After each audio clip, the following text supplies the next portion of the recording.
Isramgol hospital ba sak hamnogrok jai jai ke naikini thelai jaigini bagino tini koksil samung kasaka tai mangku theiton mani nogrogo kuno sing fereng karen no krini bagai tini andra bundrang na nangka ligila gaina nangka te mia hake no sak sak no langma sasui phainai chisri maini khorokchani nokungdi koksil samung doctor rock বা নাইকিনি duty of করে আমার হাইকেন গ্রাম পঞ্চায়েত চিসি মাই গ্রাম panchayat member cocci চামু ইসাকা খানাই নাইদি cinema প্রিয় আমি যাতে আর এই Biswanath hospital যাতে দিকে নজর দেন কেননা লাশ ঘরের সামনে একজন সিকিউরিটি একদম লাইট এবং হসপিটালের যে ডক্টররা আছে ডক্টরে যাতে ভালো পরামর্শ দেন আপনি এটি আমরা সবচেয়ে বেশি চাই পরিষেবার মান উন্নয়ন চাইতেছেন 100% হসপিটাল এবং লাশ ঘরের 100% দাদার নামটা কিতা? রঞ্জিত দাস, তার বাড়ি কোন জায়গায়? পঞ্চায়েত মেম্বার।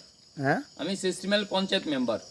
তাহলে আপনিও মানে বিশ্রামঞ্জ আমি এই পঞ্চায়েতেরই যে ছেলেটা মারা গেছে আমার পঞ্চায়েতের না এই বিশ্রামঞ্জ হাসপাতালের পরিষেবা মান উন্নয়ন এবং লাশ ঘরের পরিষেবা মান উন্নয়ন চাইছেন আপনি 100% ইডি চাও। কাকু আপনার?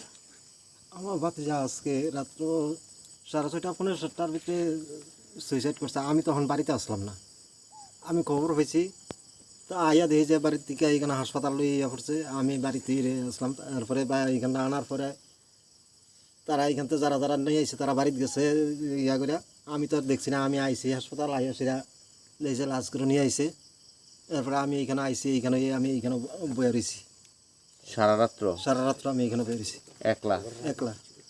কারণ আমার ভাতিজা, আমার বড় ভাইয়ের এক ছেলে, আমার কোনো ছেলে নাই, 2 মেয়ে। আমি ভাতিজার উপর নির্ভর আসলাম। আমার ভাতিজাও গেছে অনেক ইয়ে করে সেরে এইখানে ভাতিজা এখানে বয়ে রয়েছি। তা আমি বাইর থেকে গিয়ে আমি ভাতিজার কাছে এখানে ইয়ে বয়ে রয়েছি। সকালে যতক্ষণ এই এতক্ষণ আমি এখানেই থাকবো। পোস্টমর্টম হয়েছে না? না, তো আপনি একা অন্ধকারের একা অন্ধকার কি করবো? হনে নাই, হনে আমি কি আনতে পারবো? আমি এখানে ভাতিজার কাছে অন্ধকারে বই রয়েছেন। আছি। আপনার নামটা কি? আমার নাম বিচিত্র চন্দ্র সরকার। বাড়িটা কোন? বাড়ি শ্রীমাই পঞ্চায়েতের পাশেই। আর আপনার ছেলে আর ভাতিজার নাম? ভাতিজার নাম পিন্টু সরকার। কে রে ফাঁসি দিছে? কি কারণে ফাঁসি দিছে এটা সঠিক এটা আমিও কইতে পারি না।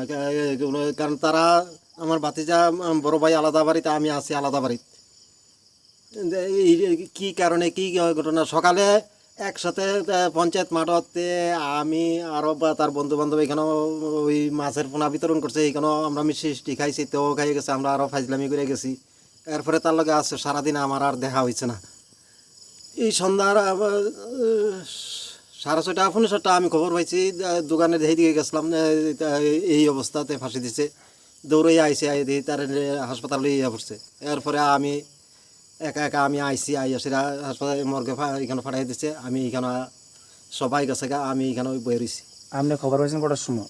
আমি ঘটনার 20-25 মিনিট পরে খবর পাইছি। ভাতিজা বিয়ে করছেন আপনি? হ্যাঁ, বিয়ে করছে। এক ছেলে আছে 5 থেকে 6 বছর। বাড়িতে কি বাড়ির ভিতরে দিছে ফাঁসিটা? হ্যাঁ, ঘরের ভিতরেই।